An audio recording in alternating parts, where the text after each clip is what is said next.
ಹೈಕಮಾಂಡ್ಗೆ ಒಪ್ಪಿಗೆಯಾಗದ ರಾಜ್ಯ ನಾಯಕರ ಪಟ್ಟಿ, ಹೊಸ ಮುಖಗಳಿಗೆ ಮನ್ನಣೆ ನೀಡಲು ವರಿಷ್ಠರ ಬಲವು, ಸಂಪುಟ ವಿಸ್ತರಣೆ ಮತ್ತೆ ವಿಳಂಬ.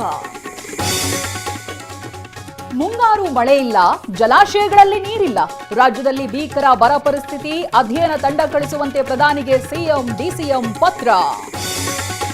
ಎಸ್ಐಆರ್ ಪ್ರಕ್ರಿಯೆ ವೇಳೆ ಬಿಎಲ್ಒ ಶಾಂತಮ್ಮಗೆ ಅಪಘಾತ, ಸ್ಕೂಟಿಗೆ ಕಾರು ಡಿಕ್ಕಿಯಾಗಿ ಗಂಭೀರ ಗಾಯ, ಚಿಕ್ಕಬಳ್ಳಾಪುರ ಆಸ್ಪತ್ರೆಯಲ್ಲಿ ಚಿಕಿತ್ಸೆ. ಹೈದರಾಬಾದ್ ಶಾಲೆಯಲ್ಲಿ ಕಲ್ಮಾ ಬರೆಯುವಂತೆ ಒತ್ತಡ, ಡೈರಿಯಲ್ಲಿ ಬರೆದು ಕಳುಹಿಸಿದ ಶಿಕ್ಷಕಿ, ವಿದ್ಯಾರ್ಥಿಗಳ ಪೋಷಕರ ಆಕ್ರೋಶ.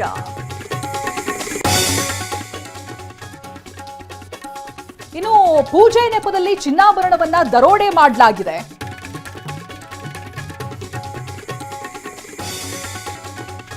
ನಮ್ಮ ಮೆಟ್ರೋ ಪ್ರಯಾಣಿಕರಿಗೆ ಗುಡ್ ನ್ಯೂಸ್, ಹಳದಿ ಮಾರ್ಗಕ್ಕೆ ಬಂತು ಮತ್ತೊಂದು ಟ್ರೈನ್, ಹೆಬ್ಬಗೋಡಿ ಡಿಪೋ ತಲುಪಿದ ಡ್ರೈವರ್ಲೆಸ್ ಟ್ರೈನ್. ಡಾಲರ್ ಎದುರು ಮತ್ತೆ ಎಡವಿದ ರೂಪಾಯಿ, 11 ಪೈಸೆಗಳಷ್ಟು ಇಳಿಕೆ ಕಂಡ ರೂಪಾಯಿ ಮೌಲ್ಯ, 96 ರೂಪಾಯಿ 36 ಪೈಸೆಗೆ ಕುಸಿತ.